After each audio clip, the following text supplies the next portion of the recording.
Pineapple Pizza Podcast discusses the histories, cultures, and beliefs of regions around the world. These stories often contain mature and sometimes disturbing content that may not be suitable for all audiences.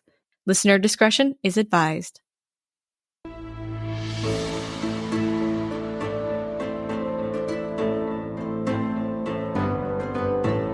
Welcome to Pineapple Pizza Podcast, where we serve up slices of mythology, cryptozoology, and urban legends. It's an interesting combination of flavors, a bit weird, but it works. Today's special is a most notorious Christmas cryptid, if I can say it. Christmas cryptid. I'm your hostess, Emily, and with me are the captivating and creative Ashley and Lindsay. Hi, ladies. Hello. Hello. Oh, no. Merry Christmas. I didn't know Mr. Hanky was invited, but that's cool. I do love some South Park, so It's all good. Who doesn't enjoy a Christmas poo? Somebody probably doesn't. So today we're just going to dive right into our meal. I've decided to whip up a devilishly delicious tale of Krampus, per Ashley's request way back. From when we first started the show, I don't know, it might have been the first or second cryptid episode you requested Krampus. I don't even remember that. That's how long ago it was. I know what people happened. to know. I fully believe that I did it because it sounds like something I would do, but I don't remember. So I'm such a weirdo, and I find us so damn funny that I listen to us on repeat. Because we crack me up, so I've heard it a few times that maybe you wanted Krampus. But as usual with my cryptids, this did not end up turning out quite like I had expected it, and instead I kind of wound up down this weird Christmassy rabbit hole that I did not expect to be falling down, because I thought Krampus would be pretty straightforward. Apparently it's not. So the best way that I could think about cooking up this meal was to start by talking about how much of the world perceives Krampus in present day. So like what we see Krampus as. And then we'll step back and talk about the potential history and other possible explanations for this Christmas creature. Does that sound cool with you? I like it. Oh, cool. Thanks. I'm over here trying to figure out how I can make Krampus cookies, but that's totally different. Listen, I love to make cookies, and then I don't ever want to eat them, though. I don't know. Well, when we come visit, you can make all the cookies and then we can eat them. Okay, that sounds good. I like the smell of things baking. Like, sometimes I like it more than I like eating stuff. So are you one of those people who would like one of those candles that smells like sugar cookies, or one that smells like bread? Yeah, I love that smell. I think it smells heavenly. Mm-hmm. I think if I had a bread candle, I would just eat all the time. A bread-scented candle. Oh my god. Is that a thing? It probably... It's a thing. Okay. Yeah. Oh my god. I knew the sugar cookie ones existed because I had one of those like a long time ago. I don't have it anymore because I burned it too much and it's gone. My all-time favorite was a blueberry muffin candle. Oh my god, it smelled so good. I just wanted to eat everything blueberry ever because it smelled so freaking good. I burned it away. It's all gone. But anyway, enough about candles. Let's talk about Krampus. Canders. His story originated primarily in the Alpine regions of Bavaria and Austria, though he is now celebrated over greater regions of Germany, aka Deutschland, Austria, Slovenia, Hungary, Croatia, and the Czech Republic, among others. We do celebrate him here in the US as well. And oh my god, my screen just ran away from me. Where'd it go? Just like the little children. My children do run away from me, that's true. From the contemporary viewpoint, outside of where he originated, Krampus is often viewed as a malicious, standalone character associated with Christmas. So that's why we see him in he's got his own movie here and everything. He's typically depicted as a half-goat, half-devil or demon, anti-Santa. That's my favorite, anti-Santa, that arrives on Christmas Eve. just before real Santa comes to reward all the good and well-behaved children of the world, Krampus shows up because, you know, there's got to be a little bit of fun for the darker people of the world, right? Yeah. So this weird Christmassy duality of the loving, good Saint Nick and the evil, dangerous Krampus has led to their relationship being described as kind of a yin and a yang. So it's like a balance of darkness and light, the good, the bad. So this makes some sense given how people would have perceived the world when Krampus first came to be, right? There was night and day, winter and summer, sun, moon, man, woman, all those, you know, black and white stuff. Much of the world was built on this perceived duality, though there were also many creations and beings that fell somewhere kind of in between. I think I'm one of those creations, personally. I would go to the medium place. You're gonna hang out with Mindy and do some coke? It'll be fun. I mean, it doesn't sound like a horrible way to spend eternity. Maximum Derek. I'm good. His current physical incarnation looks a lot like the Christian idea of the devil, with hooves, horns, red, black, or brown fur. He has a tail, and one of the things that you can see a lot is this grotesquely long tongue that would probably put Gene Simmons to shame. Like, it's grossly long. Yeah, if you haven't seen it, just think Venom. Yeah. Yeah. Although I or think like probably... furry mononongle. Yes. See, I was just thinking. Only with legs. They might have a longer tongue than he does, though. Because they can send theirs through the lick hole. The lick hole. Let's have a contest. Who's got a longer tongue? Krampus or the mononongle? That would be a very weird competition. It would. I don't even know how it works. So on top of all of this, some sources even say that he has one human foot and one cloven hoof. Though I can't figure out why. I couldn't find it anywhere. How would that work? Don't imagine it running, because that's what's happening over here. You just call him Clompy.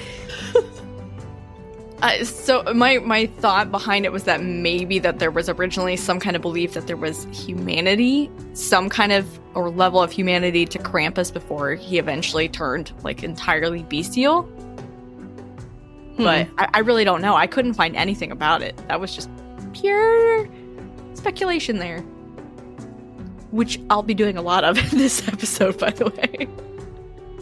Rampant speculation. We never do that. Yeah. Doesn't sound like us. We don't just make shit up as we go. No. We don't fly by the seat of our pants here. We take them off. We do. This is very true. I believe I just edited an episode where I asked you to take your pants off. Who needs pants? Images of Krampus over the past century certainly reinforce the idea of him being this really purely evil being.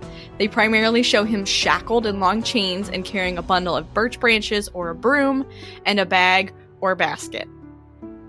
The branches, sometimes replaced with a whip, are used to beat, torment, and torture misbehaving children, while the bag or the basket holds the naughtiest as he drags them away to hell, never to be seen again.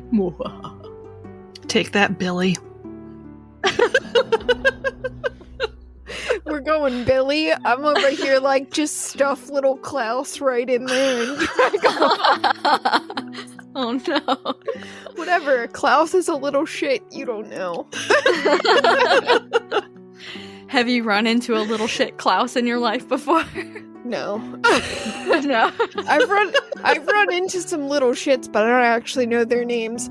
Fun fact, one time when I used to work at this grocery store that I worked at for a very long time, this woman brought her son in with a toy sword. And he used that toy sword to smash a whole bunch of muffins. And I still hate that kid.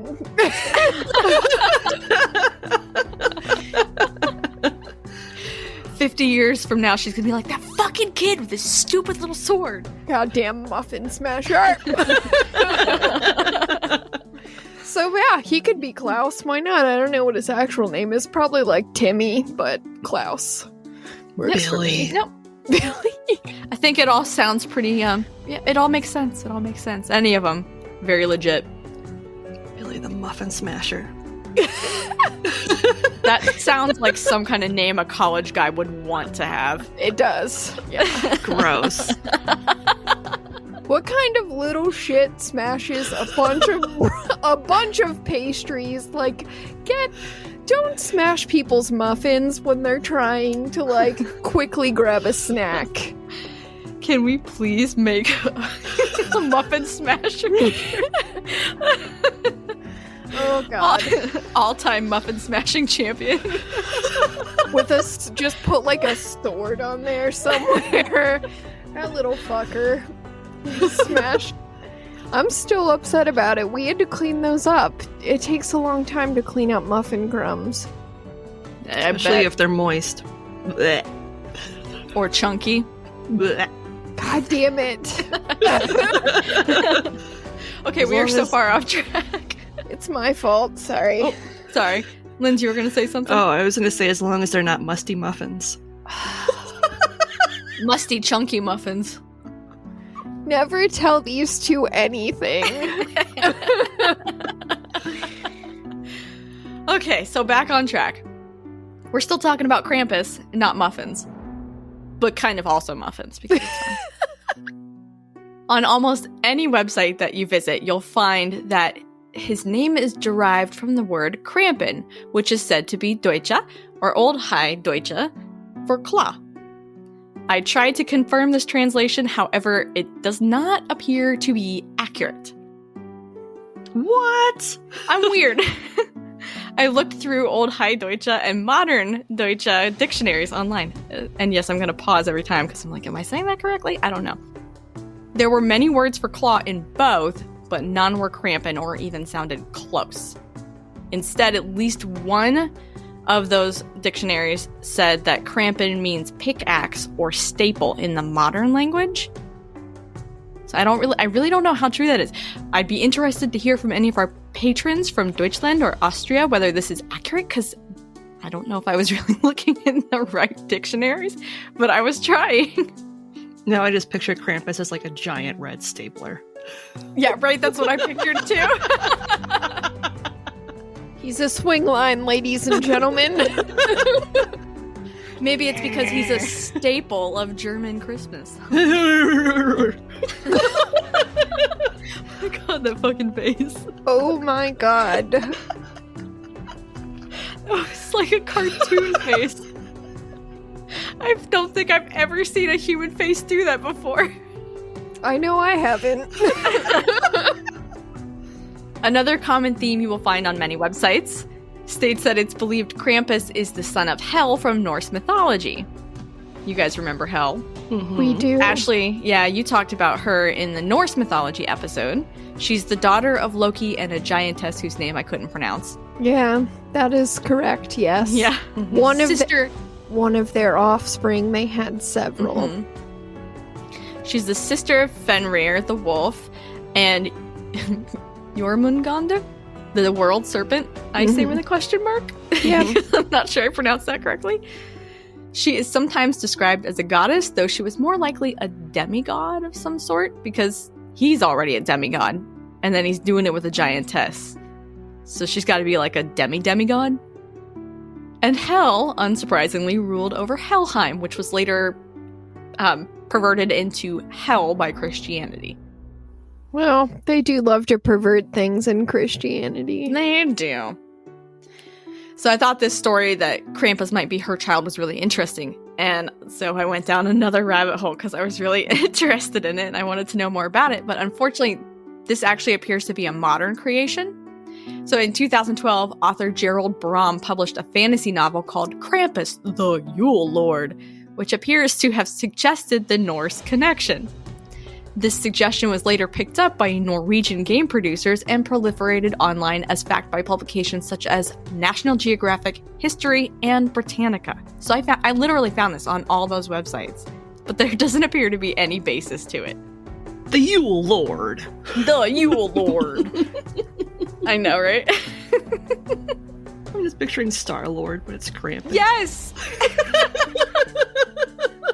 Nope, don't like that. Lifts up his mask, and you're like, put it back on, put it back on. Get out of here, Peter Quill. You're not invited. It's Yule Lord. No. It's Peter.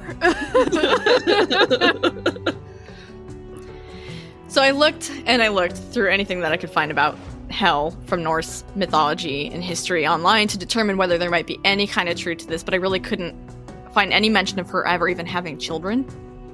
There's not a whole lot about hell, to be perfectly honest. Right. So I would be shocked if someone could actually locate that in a Norse text anywhere. Yeah. That's actually my next bullet, is that she's only mentioned by name in one surviving story, and is only presumed to be described in others, though she's never directly named. So, and none of these that I could see ever even talked about her having kids. So I don't know where this guy came up with this. He's just like, yeah, this seems cool. And everybody else seems legit. That makes sense. He was like, with it. He was like, well, these cultures were sort of close to each other. It could happen. Yeah. Well, I mean, we'll get into it that there might be some other Norse background there, but I don't even know that for sure. That's more rampant speculation, and we'll get into it in a little bit.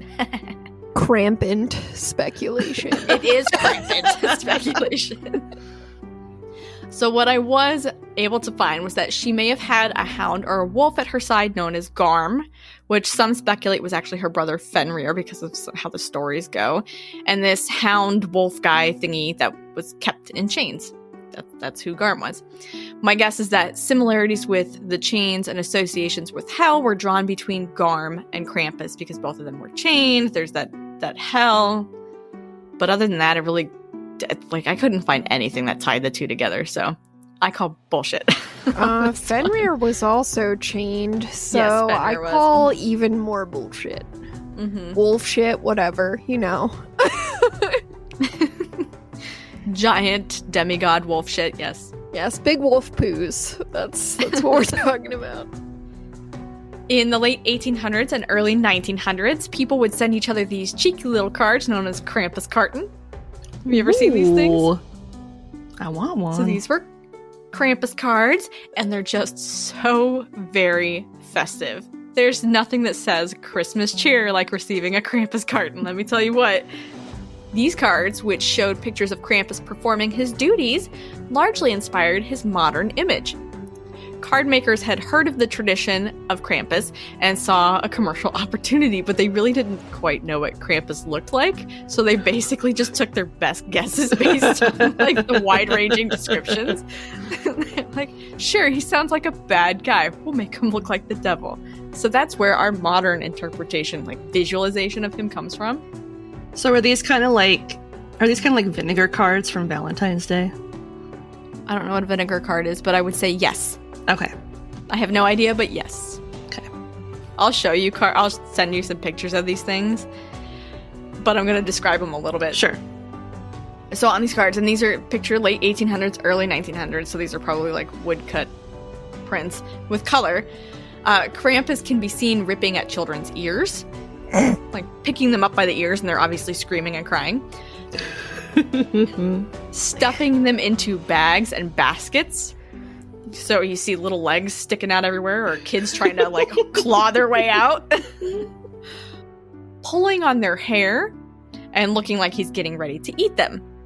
In some of these, he's side by side with Saint Nick. So he's standing there torturing crying children as Saint Nick is like, here, good little boys and girls, why don't you have this candy?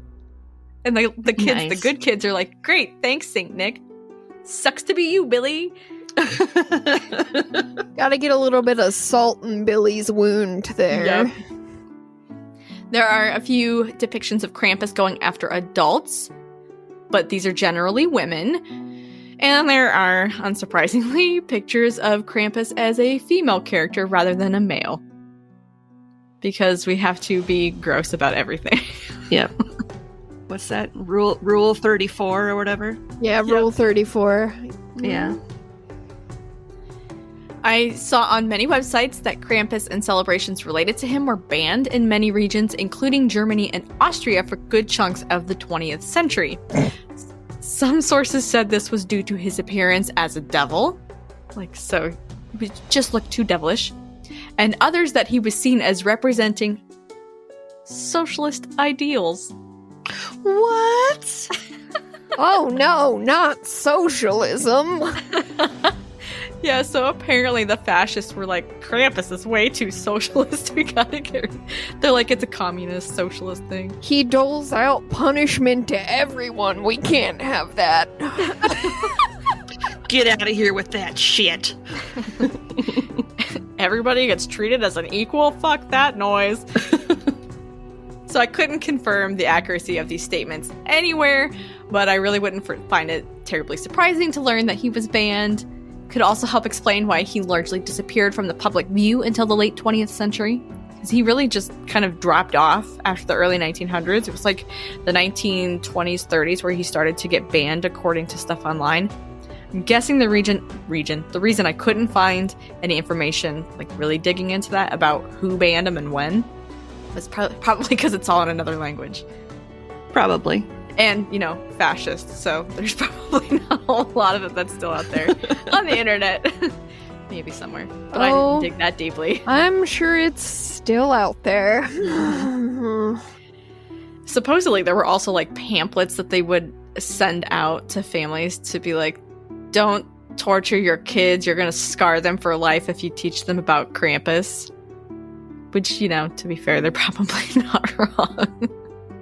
Be a good little kid, or this guy's gonna come along, drag you away to hell, and we'll never see you again. Oh, by the way, Merry Christmas.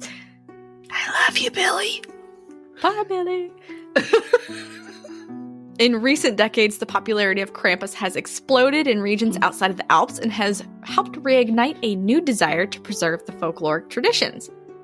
So Atlas Obscura attributes this new fascination to the 2004 book Krampus, the Christmas Devil by Monty Beauchamp, I'm not sure, in which he reprinted those old Krampus cards. So he picked up he collected a whole bunch of these old Krampus cards and reprinted them in a book with a discussion of the history of the cards in the region. So really got people like, ooh, this is twisted. I like this because that's who we are. Let's be real. What is this show?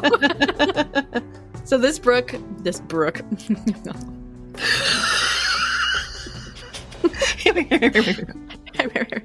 Sorry.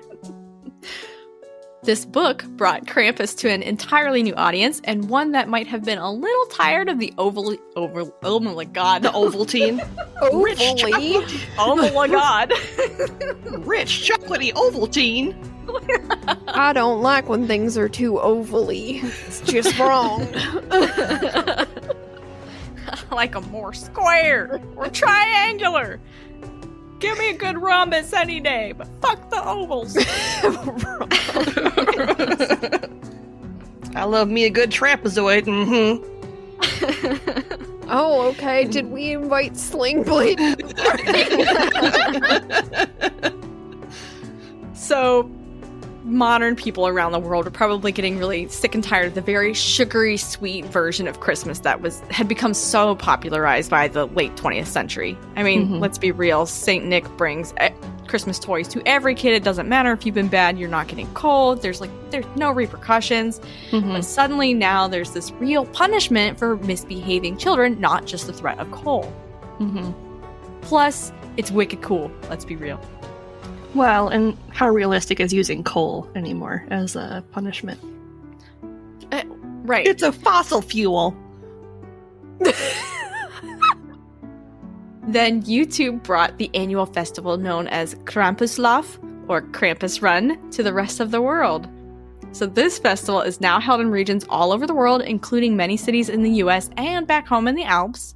And these runs involve young men dressing up as Krampus in terrifying costumes with masks that have massive horns and demonic faces and all the big, huge tongue, and they're super creepy.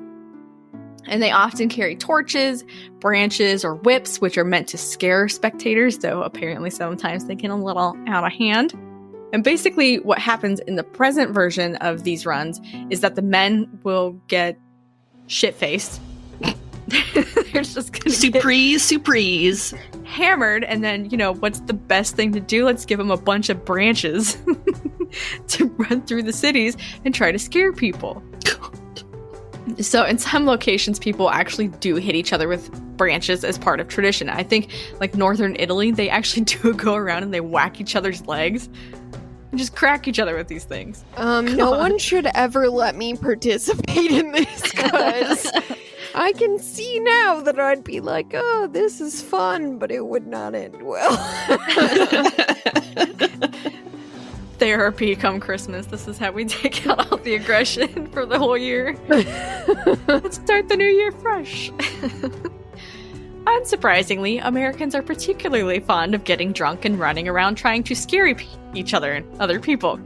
So we really latched on to this festival. It's pretty big now in regions like New Orleans, but I think they even have one in Minnesota. I know they have them out west. Yeah, they're all over the place. Google it. Yes, you should Google it. I think you already missed yours for this. No, maybe it's the 17th this year. I actually came across a few websites, so. Unfortunately, these runs have really gotten kind of out of hand in a lot of places, and some regions of the world have banned alcohol to try and tone down the event because people were getting a little too into character. What? Yeah. No. It appears this is mostly a thing, like, in the Alpine regions. They're going, okay, y'all need to chill out. We're going to limit the alcohol. No more of that, please. Just smack each other and go home. Krampus has gained so much popularity in contemporary pop culture that he has inspired comic books, movies, TV shows, and podcasts. And I can almost guarantee that you, dear patron, have seen or heard of him elsewhere in recent years. Like, I know I definitely saw that Krampus movie. Did you guys see it? I think it was 2015. I don't watch horror movies, so I didn't watch it, but I did. I know Jess watched it, and I've seen the trailers. I don't know that I'd call it a horror movie. Maybe comedy horror, because it was corny as all get out, but it was great. I enjoyed it because it was terrible. It's a really bad movie, but a really good bad movie. I still want to see Velocipaster. I have not heard of that, but that sounds really good. I think it's on Netflix. Okay, so Minnesota Krampus, yeah, it's a thing. There's like a bunch of stuff going on. Told ya. That's weird. Yeah, it's a big thing. So that's generally it for the contemporary perception of Krampus, particularly outside of where he originated. We'll be right back after a quick break to dish on the history behind the demon. Welcome back. After our first course, you might be wondering who and what is Krampus in his native territory if he's apparently so different to the rest of the world. Well, as it turns out, that's a little harder to pin down, but there are a few overarching themes. And I'm going to occasionally say it like I should if I was German. Krampus is thought to predate the introduction of Christianity in the region, although it appears there are no written records which mention his name prior to the 16th century. That's the 1500s, Linz. Thank you. You're welcome. Math is hard. This could suggest that his origins aren't truly pre-Christian at all, or it may suggest that the villages of the region were simply so remote that much of what was passed down occurred through oral rather than written tradition. We really can't say for sure.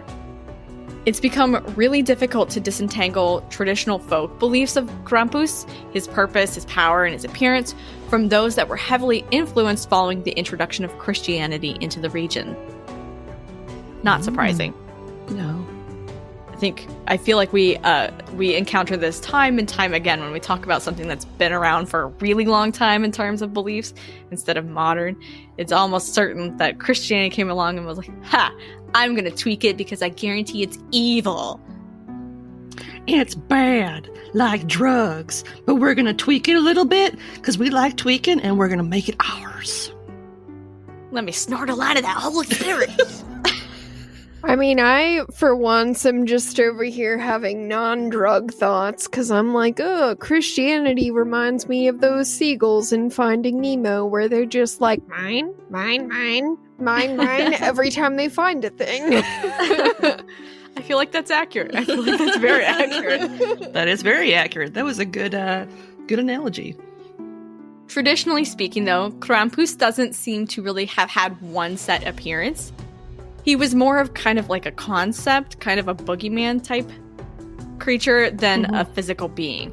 However, similarities have been noted with beings in other ancient beliefs such as satyrs, fauns, horned gods, and Perchta, which we'll come back to later. Though these are described as potential inspiration for the Christmas devil, it is important to note that they are not considered to be one and the same, but it's probably safe to assume that Krampus is some kind of half-man, half-goat, or half-man, half-demon kind of character based on these descriptions and being related to those other type of creatures. What we do know is that Krampus did traditionally carry a rod or a bundle of birch branches known as a ruten, and a basket or a bag. And he came to be associated with the arrival of St. Nicholas at some point in his history. We know that. While in America, Krampus kind of runs around and does his own thing, in the Alpine region, he's actually one of St. Nick's counterparts and typically travels with him and possibly with a few other nefarious characters or wild men, like Belschnickel, for instance. Well, you know, brothers that like to run around with a bunch of birch branches that they hit people with tend to hang out together. This is true. You like to hit children with branches too? Oh my. Did we just become best friends? We did. It makes me think of the episode, the Skinwalker episode, when you were talking about how you figure out how to start like a cult or something.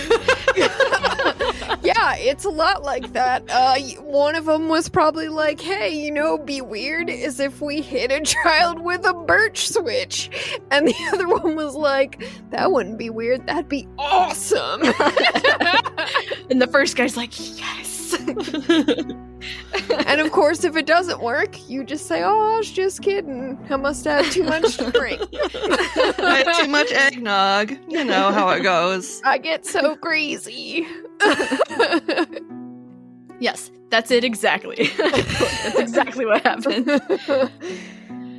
So Krampus would pay his visit on the night of December 5th, known as Krampusnacht, or Krampus Night, while St. Nick made his rounds early in the morning of December 6th, known as Nicholasdag, or St. Nicholas Day. And I'm hoping that I'm not completely butchering my pronunciation. I am sorry, Germany, if I'm doing a terrible job. We do have a fair amount of listeners over there, so hi, guys. Hi. You guys are still listening after all of the things. Aw, I love you too, with my cold little black heart. In some stories, St. Nick sent Krampus out to evaluate the children and punish the bad, and then he would come around later to reward those who had passed the test. So it's basically like, if you're still there, you passed the test. So here's some oranges. So you don't get scurvy. In others, St. Nick and Krampus would travel together and may have entered a home at the same time. In either case, St. Nick really didn't seem to care what happened to the bad kids. He just wanted to know whom he should be rewarding, and it was Krampus's job to figure that out. So he would just be kind of like, sucks to be you, kid. Guess you should have been better. Wouldn't it be hilarious if there were identical twins and they mixed them up? Oh my god! Franz! That actually, okay, that would be terrifying and sad and hilarious, but it probably wouldn't happen based on what I'm about to tell you. Okay. When these beings arrived at a child's home, the child was asked to prove their goodness, so they didn't know ahead of time. It wasn't like they were omniscient. They weren't all-knowing. Did the kids behave all year? Did they obey their parents? Did they obey the 10 Commandments? They might also be asked to recite prayers or the catechism or perhaps sing a hymn. Thank you, Christianity. We know where that one came from. So, you know, unless one twin's really trying to screw over the other. Okay, but what if you're just a brilliant sociopath? I mean, how hard would it be to game the system is all I'm saying. You know what the stakes are. I'd lie my ass off. Yeah, and I didn't really see anything that they could technically detect a lie. I didn't see that in my research. I don't know if that's a thing, that's a belief over there, but at least from what I saw, they couldn't tell if you were full of shit. I walk old ladies across the street all the time. I don't leave them in the middle of the intersection. If the kids passed this little test, then St. Nick rewarded them by leaving treats or gifts, often in shoes placed outside of doors, sometimes smashing them apparently with watermelons, according to Lindsay. I just really don't want anyone to leave any treats in my shoes. Thanks! God, if it's chocolate and you step on it, it's just like underneath your foot. I mean, if it's anything edible, I don't want anything to do with it if I find it in a shoe. Like, I'm not trying to be dramatic. That's just, it can't be hygienic. Yeah. You don't want foot candy? Feet get so sweaty. Yes, they do. No, I don't want foot candy. Why does this chocolate taste like cheese? Why do your feet taste like cheese? I never tasted my feet. Why would I know? Everyone knows that feet taste like Rachel's trifle. Beef jam and ladyfingers. That's what feet taste like. Oh my god. Okay. So, you know, if you were well behaved and you got Rachel's trifle, you might also get another little treat. In some cases, the rootin' bundles, those birch branches, were given to the family to remind the child to continue to behave. So in some regions, these were painted gold and then hung on the wall year-round. Like, don't misbehave or we're gonna beat the tar out of you with this. Jesus. So if the child fails the test, however, their punishments could vary pretty dramatically. Those who'd been a little naughty might simply receive a lump of coal, or they might be smacked with birch branches or a rod, or even just outright beaten. But they survive and they're left. If they were judged to have been particularly bad, then Krampus would place them in his bag or basket to take away with him. Some tales say children would be taken to live with Krampus and be punished for only a year. So you go and you're bad, so you go away with Krampus for a year, which still sucks. That's a year in hell with a guy that's probably threatening to eat you every day. Others say that he would take them, then torture, drown, or even eat them, most definitely destroying any chance of them returning back home. So those are kind of like, if you've been a little bad, I'm just gonna beat you. If you've been really bad, then I'm gonna eat you. Yeah. I'm Krampus and I like to rhyme. Rhyming is fun. I wanted to do a rhyme with that and my brain totally farted out there. Rhyming is fun, but it's apparently not as much fun as beating children with, like, a switch, so... Das ist true. Rhyming is fun, but so is the Krampus run. Haha. There, I made a rhyme. There you go. See? You got there eventually. Oh, Nailed it.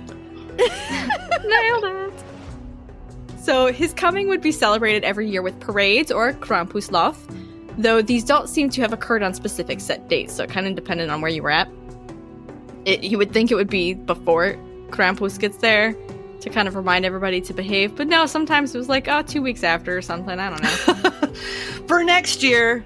Mm-hmm. Hey guys, time is a social construct. Let's just move it around a little for funsies. During these parades and runs, people would dress up as their local interpretation of Krampus, which was often inspired by what people had close at hand to craft with. So this may have included wolf or sheep's pelts, horns or antlers, straw, branches, or other items that might help make a figure appear imposing or even frightening. So you might be thinking, straw? Frightening. Yeah, that's scary. Seriously, though, in some places, Krampus basically looks like a walking hay bale with some horns sticking out of the top. I saw these pictures of guys dressed up in the hay with the horns, and then they just had these little hands sticking out on the side. Hey, now, depending on what your allergies are, that could be terrifying. It could be. This is true. I say as I scratch my eye again. Just seems like a walking fire hazard. That's alright. Especially with the torches. Yeah. And a bunch of drunk guys. One wrong move and it's just like... And then they look like the sheep from the First crematorium. Or like a Looney Tunes cartoon. The next day, everybody's like, oh, what happened to... I can't think of any German Carl. names that aren't Klaus. I was just going to say Carl. What happened to Carl? What happened to Carl? And the other guy's like, oh, yeah, I got a little too drunk. He has third-degree burns now. Oh my god. What a terrible way to celebrate. Somebody's like, Krampus laugh, whatever. Things got a little too lit. All he wants for Christmas is a few layers of skin back. And a lot of ointment. So much ointment. And some pain medication. Oh my gosh. Oh no. In addition to being potentially a gigantic walking hay bale, in some regions, carefully handcrafting intricate wooden Krampus masks remains a very time-honored tradition even now, and a lot of pride comes from producing and then wearing them at the festivals, which, you know, that's just more fuel for the fire if we're going to talk about somebody getting lit. For some reason, even though you said it was wood, I just pictured like basket weaving of like a mask. No, they're actually really cool looking wooden masks. They kind of make me think of like kabuki masks. yes, yeah, but more like the European version of a demon versus the Japanese version of a demon. Yeah, a lot like that. They're really pretty, actually. They're cool and creepy. Nice. I can see why people take a lot of pride in them. So the Krampuslauf. These processions and parades shared much in common with traditional mumming, which is was and is kind of like a performance in which people dress in costumes and then they parade through the streets, basically putting on a show. Think Mardi Gras. Okay. But a little less gratuitous. Less boobies in Bavaria. Oh, I'm sorry, Bavaria. I don't know. Maybe you have a lot of boobies. I really don't know. I don't know how Bavaria celebrates. For the Krampuslauf, someone dressed as Saint Nick would often lead the parade, walking from house to house, possibly trailed by dozens of Krampus characters shackled in chains and strung with ringing bells. So Saint Nick's gonna go up, he's gonna knock on the doors, and then people open the door and they have to prove their goodness or be punished. Basically, somebody in the crowd gets to whack them. And then there might be an exchange of like small treats and a lot of times adult beverages. Somebody in the house offers them up some booze. I think it was brandy was the one that's most commonly offered up, but I may be wrong. Several websites stated that the Catholic Church tried to ban Krampus-inspired celebrations due to his appearance being too closely resembling that of the devil. It wouldn't have surprised me to find out that the church was uncomfortable with people dressed as one of their great saints walking around trailing a whole fucking gaggle of demons near a big high holy holiday. I have follow-up questions, most of which revolve around the fact that demons don't get a whole lot of description in the Bible, but that's fine. I think so. It was Dante's Inferno that started to describe demons and torture and hell more. And then I believe it was a painting in the Sistine Chapel of the Pope behind the throne with donkey's ears. It was Michelangelo, right? Painted him as an ass. And that's where like the modern interpretation of the devil came from, was it looked kind of like horns. So basically what we're saying is, for those of you who don't know, people just made that shit up later. It's not in there. So, you know, later we were just like, what would an evil thing look like? Probably like this.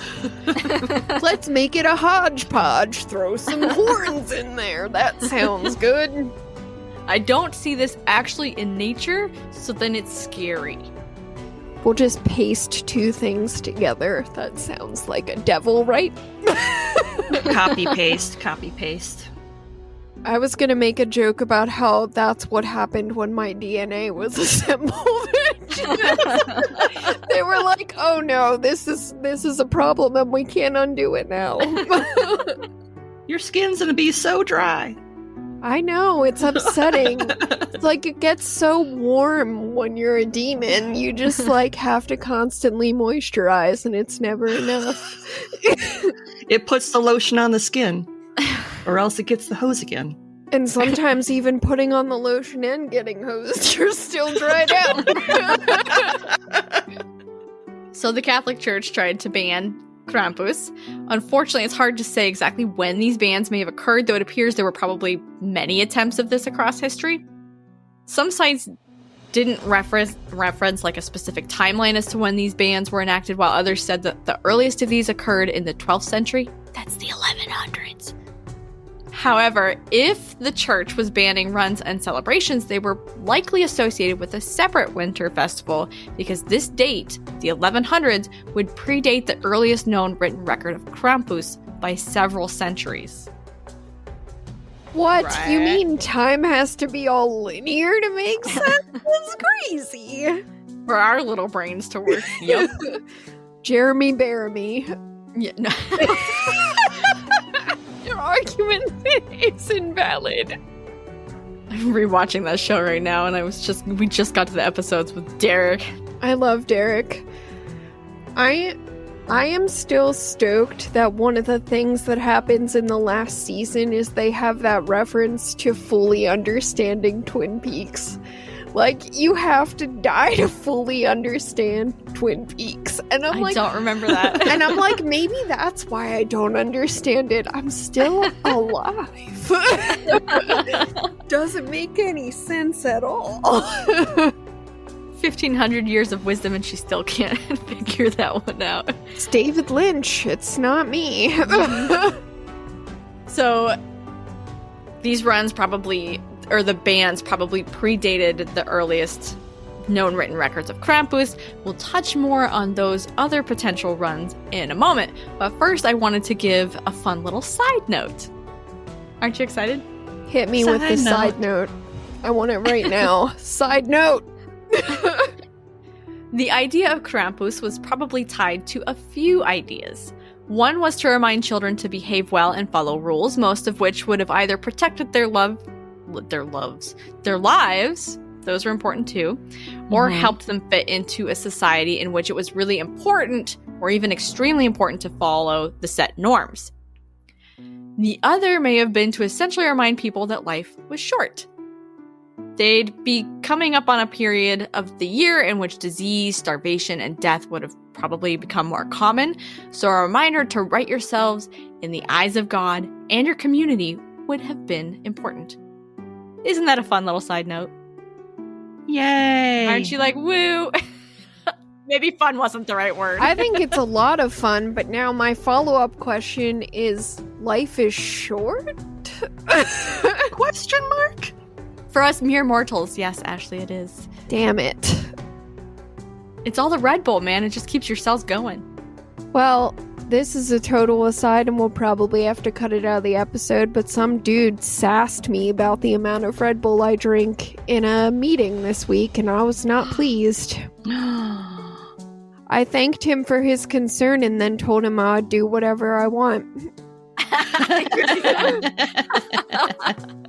That is the absolutely perfect response to that situation. Okay, back to the 12th century bans. Remember how I said they may have actually been banning a different celebration? I do. What was it? Let's dig into it a little bit. I want to know. Okay, so I apologize, Deutschland, if I mispronounce this. The festival known as Perchtenlauf, or Perchten Run, was traditionally celebrated in the Bavarian and Austrian regions of the Elves. The elves. The elves. Of the Alps. I can't read. I like to eat cats. I'm about to have my master's degree. So, Bavarian and Austrian regions. That's just like some other guy we know. What could his name be? Oh yeah, Krampus. And it also involved people getting dressed in costumes and going door to door. So they dressed up as beings known as Perchten. What is a Perchten, you might ask? Well, that kind of depends on who you ask, but it appears there are two general types of these beings. The Schön Perchten, which is the beautiful Perchten, and I'm going to have to say this over and over, my tongue's already hating me, and the Shayak Perchten, the ugly Perchten. Oh, I'm no. only saying those two words once because it was too hard. So there's the beautiful and the ugly. Some places have other versions, like for multiple versions of the beautiful and multiple versions of the ugly, but we'll just generalize it into the two big. So the first, the beautiful, banish mischief and help usher in a plentiful year, while the latter, the ugly, scare out the demons and ghosts of winter. It is the ugly Perchta who closely resemble Krampus in appearance and are often described as demons themselves. Ooh. As with the Krampuslauf, the ugly Perchta costumes varied by village and region, but were often similar in appearance to those which later came to represent Krampus. Horns, furs, fangs, bells, drums, these intricate wooden masks, and cowtails used as whips. Which is also a good candy. Meow, meow. I was just thinking that too. The parade itself has been described as an ancient pagan ritual meant to drive out ghosts and demons, as its name is thought to be inspired by another frightening wintertime figure, Frau Perchta, who arrives in the region not on December 5th and 6th, but rather on January 5th and 6th during the Epiphany. So you might be wondering how a festival an entire month after that of Krampusnacht and Nikolaustag could possibly have anything to do with the origins of Krampus. Well, I'ma tell ya. Yay! Is the answer Jeremy Bearimy? The answer to all of life is Jeremy Bearimy. That's why it never makes any sense. Woo! 42. Frau Perchta, aka Frau Berchta, has been a figure of some importance in the region for quite a long time. How long is unknown. Some posit that she was once a pagan goddess similar to Frigga or Frau Halla, while others suggest that she was first born in the medieval period. It appears that it was Jacob Grimm, yes, the famous Jacob Grimm, who first suggested she was an ancient goddess. And it looks like most people, because he said it, they were all just like, oh, okay, sure, if you say so, and they ran with it. However, author John Smith said that Frau Perchta does not appear in the literature until the 13th century, so that's the 1200s. He also noted that it really wasn't unusual during this period for figures to be spontaneously born into the public imagination as a way to personify feast days. Okay. So there are really good arguments for both, I think. Spontaneous personification is something we still do today. We create mascots for all kinds of things, so why couldn't they? I mean, literally, we have a mascot for damn near everything. We personified McDonald's with a creepy-ass clown. God. Cool, yeah. I'm glad we brought that up. Woo! That was the first one that popped into my head. Okay, so we personified our country as Uncle Sam. Okay, that works for me. Right? Yep.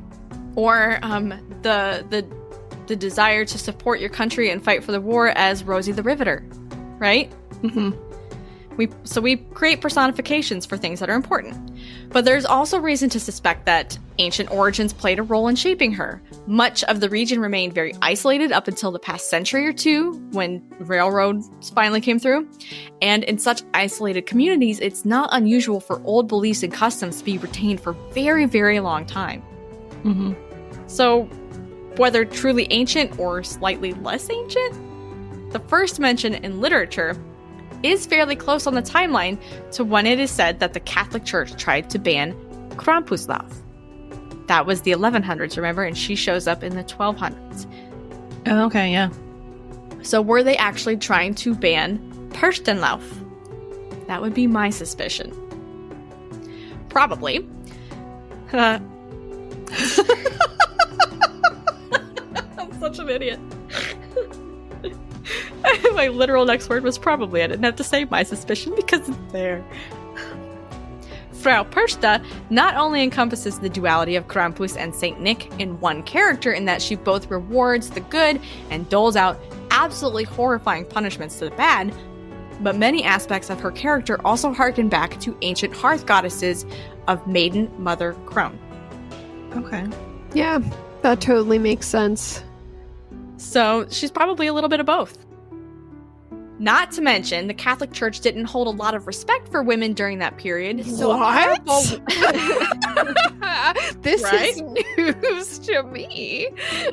So how do you think they would have felt about a powerful woman trailed by a whole bunch of demons around one of their special holidays? I'm paraphrasing here, but I feel like the general attitude would have been, we hate that bitch. I think that's probably fairly accurate. Mm-hmm. So fun fact, I didn't know this until doing this research. Excuse me. Can you repeat that? We didn't get that down in the back.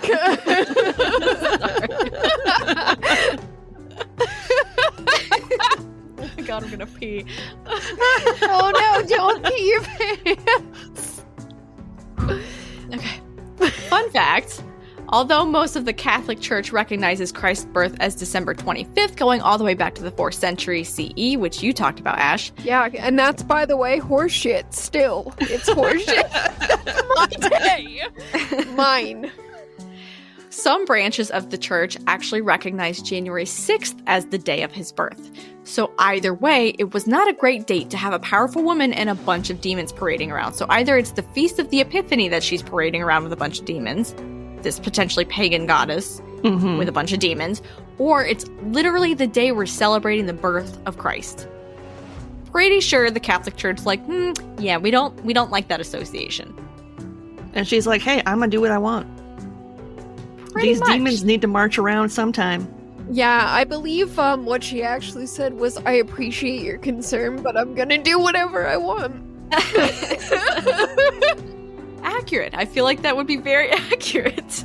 Except she would have been less like, I appreciate your concern, and more like, fuck you, I'm gonna do what I want to anyway. Yep. You want to come mess with me and my demons? I'll cut your guts out and replace it with awful. Oh, we're just eviscerating people now. I wish someone had told me. I missed the memo. But since she was such an important figure throughout the region, it would make sense that people would not let festivals celebrating her be entirely lost, even when she's banned by the Catholic Church, especially when you think that these traditions are probably pretty important. Yeah. Like, overall, their pagan, their older beliefs mixed with their Christian beliefs, both were important and they wouldn't want to lose either. So how best to preserve some aspect of the celebration? Tie it to a different, slightly less important figure within the church instead, and make punishments relate to quality of faith. Oh. Are they good Christians rather than just good members of their community, which is what she was more associated with? So they basically probably moved it to a period before the association with Christ's birth, right? So it wasn't 2 weeks following on a holy day. It wasn't definitely on the birth of Christ, however you wanted to view it. It ends up being a little bit before, so we can pretend that it's not really associated with Jesus, right? Sure, why not? Let's do it. So this might explain why Krampus, who is so reminiscent of those Perchta, appeared only a few centuries later. While the celebration of Perchta may have shifted dates, it probably took longer for Krampus to take hold as a unique character no longer tied to Frau Perchta, and even longer for that idea to spread throughout the region. This is purely my own speculation, though, based on my research, and I am by no means an expert. This is just how I'm interpreting this, what I'm getting out of the history that I've read. I don't want to delve too deeply into Frau Perchta because she's a freaking cool character. I'm just going to put it that way. She's wicked and she deserves her entire own episode, so I want to save that for some other day. But I did want to kind of plant a seed in your minds that perhaps the origins of Krampus may lay somewhat in the ancient celebrations of another figure. In fact, Frau Perchta is not the only being from which parallels can be drawn. Krampus may be an amalgamation of many different regional characters and traditions. We're going to take one more quick break, and we'll be right back with dessert. Thanks for waiting. I hope you're ready for a dessert that may have inspired a demon. Ooh. I want it. What better dessert, right? Certainly, characteristics of Krampus can be seen in many other folklore characters, such as Belschnickel and Knecht Ruprecht of German tradition, Zwarte Piet of the Netherlands, Per Fouettard of French lore, and Schmutzli of Switzerland. And I apologize to all those countries. Whoops. I looked this up 2 days ago, and I'm just going off of how I phonetically spelled it for myself, so hopefully it wasn't too awful. It was bad. These characters, often described as dirty, disheveled wild men, accompanied St. Nick on his travels. Yep. Great way to celebrate Christmas. They tended to carry poles or birch branches to beat children with. Some may have had a whip. Many also carried bags or baskets for whisking away naughty children. And all served the purpose of frightening children into behaving well and punishing those who did not. While most of these do not appear in the literature until the 17th, 18th, or 19th centuries, it's clear that certain ideas and themes are shared by many regions of Europe. Perhaps they acquired some of theirs from Krampus and Perchta traditions, or more likely, these themes were consistent across ancient shared belief systems, which only later came to be personified and incorporated into Christmas. Mm-hmm. The common appearance of birch branches, rods, and whips are likely tied to the age-old practice of flagellation, which was believed by many cultures and religions, including Christianity, to purify. Birch has and still plays a very important role in folk traditions across Europe and even into Russia and North America. Birch trees symbolize purity, healing, protection, and renewal in traditional beliefs, which may have held particular symbolic importance as the darkest nights of winter approached. St. Nick's companions, including Krampus, would carry birch branches that could essentially purify and renew children who had not behaved well. But if they were... Here's the thing, though. Maybe, but also the more immediate effect of getting hit with something repeatedly on your posteriors that it hurts to sit down. I just want everybody to know that that's the case. That's true. Yep. But it also makes you not want to do whatever got you in that place in that situation in the first place. Sometimes. Listen. I'm not saying I definitely did get spanked with a wooden paddle when I was a child, but I did. And while it did work in the short term, sometimes I'd be like, I'm gonna do it again. It depends what it is. If what you did was like stealing a cookie, you're probably gonna do that again. This is true. Just good. That would be breaking one of the 10 Commandments, though, so that could get you whisked away by Krampus. Oh no, not the 10 Commandments. I'm scared. Because if you've gone too far in terms of how bad you've been, how naughty you were, and you can't be purified by the birch branches, that's when basically you're screwed and you go to hell. I'll let other people tell me whether or not I've been purified. I'm pretty sure the answer is no. Maybe we just need to hang some bells around your house, because bells, which were often used in processions of these characters through villages, also held a symbolic place in many ancient traditions, which were also thought to be cleansing and protective. What's that word? Don't know. It's not a word. That's what. So they were thought to be cleansing and protective, as well as bring good luck. So maybe we need to just string you with a bunch of bells. Is that why we put bells on cats? I feel like it is.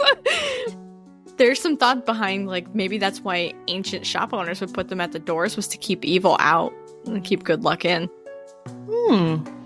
Fluffy has been really bad lately. We're gonna put a bell on it.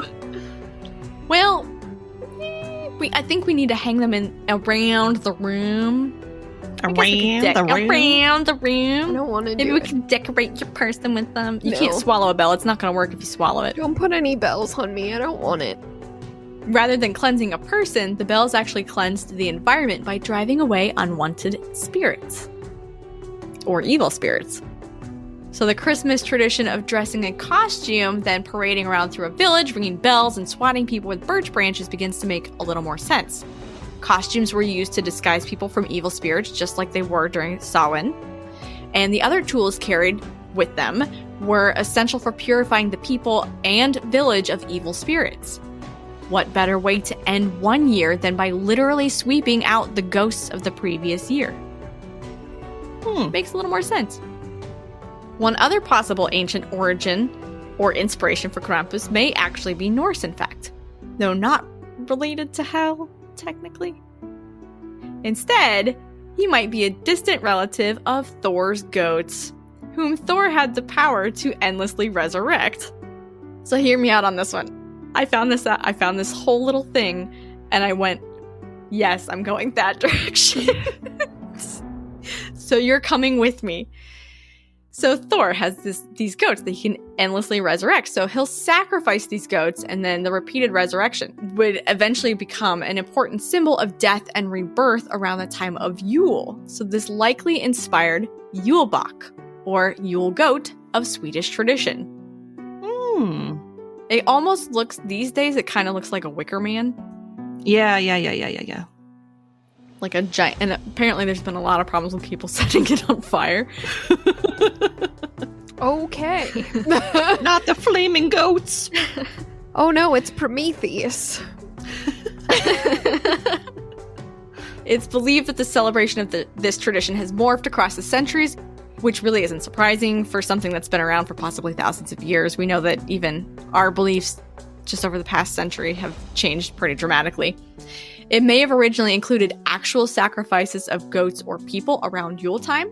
And then later, when that became less socially acceptable, people would dress as a goat and then be symbolically sacrificed, only to rise again the next day.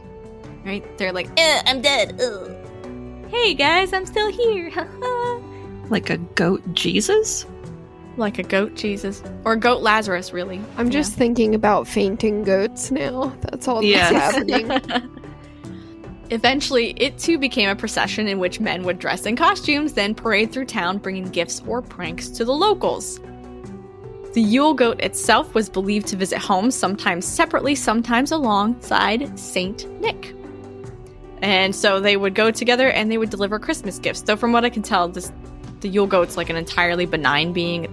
It's not malicious in any way. At least from what I can try to eat your clothes. Well, I mean, it's a goat, so that's a possibility. But it's not going to drag you to hell or beat you with a birch branch.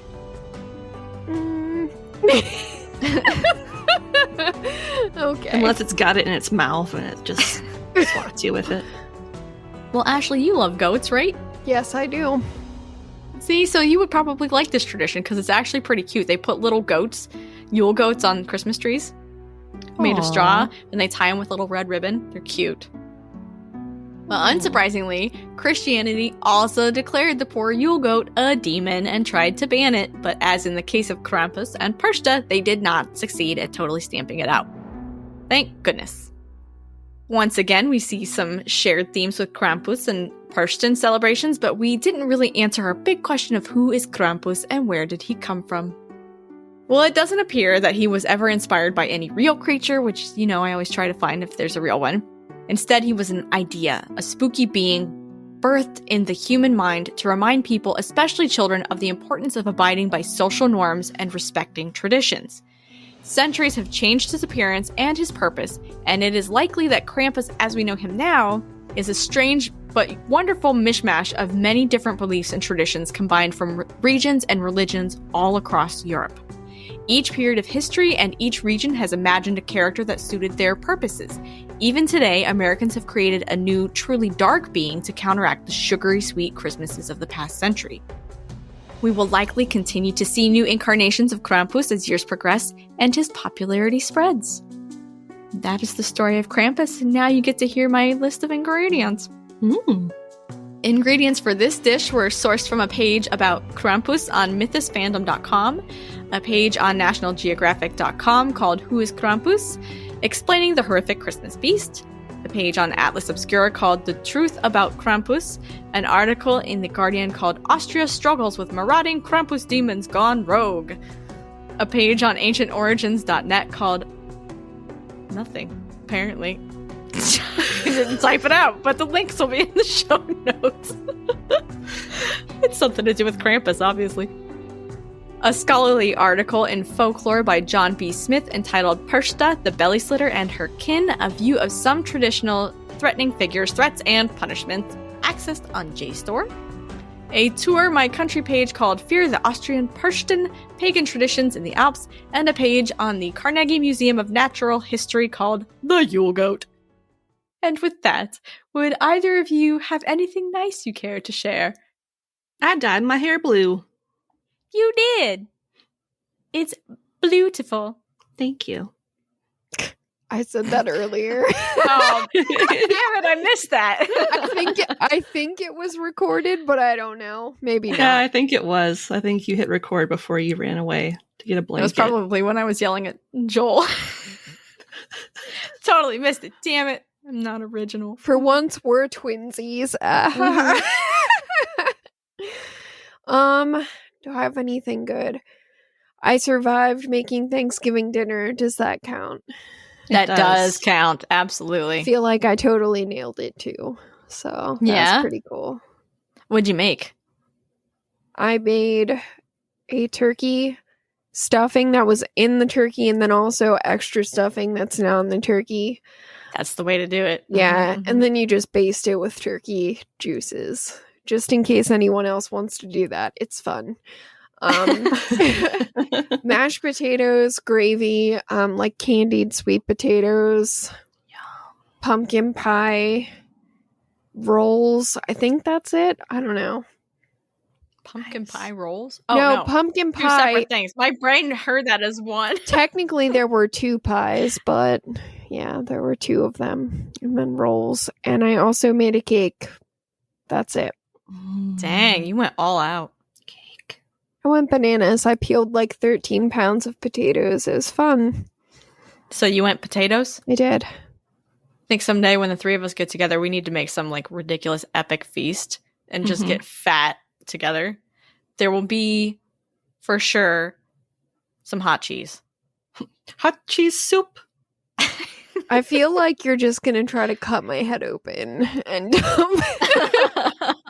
please don't do that. We're just going to have a fondue party. I like my skull in one piece.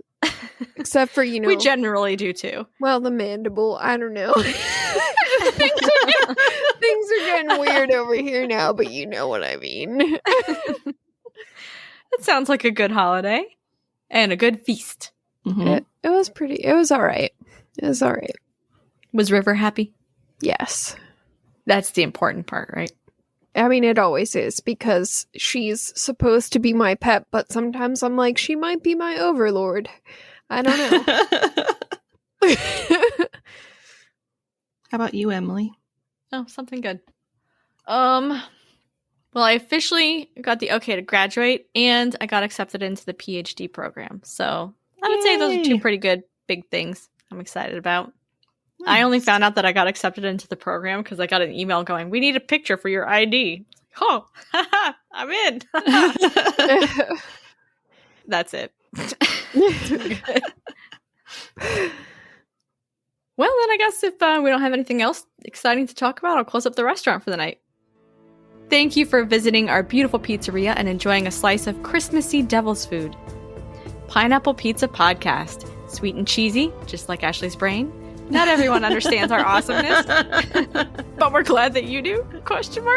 If you're enjoying the show and you'd like to help support us, check out our TeePublic shop for some amazingly fun and funny merch. Or if you want to do a one-time donation, you can do that on buymeacoffee.com and buy us a fresh slice, because we can never get enough. Of basically anything, if we're being honest. If you absolutely love the show and you want to check out some fantastic bonus content, you can become a donor on Patreon and earn all kinds of amazing benefits. We have 3 tiers to accommodate almost any budget. The $3 Mythbuster, $7 Cryptid Hunter, and $15 Storyteller. Become a patron today and start enjoying all the perks and extra content right away. Don't forget, you can find us on Twitter and Instagram at PineAppPizzaPod. That's PineApp, A-P-P, Pizza Pod. You can also send us questions, comments, and topic ideas at pineapppizzapod@gmail.com. Remember, there's the 2 P's in app. Otherwise, you're emailing someone else, and I don't want to be held responsible for that.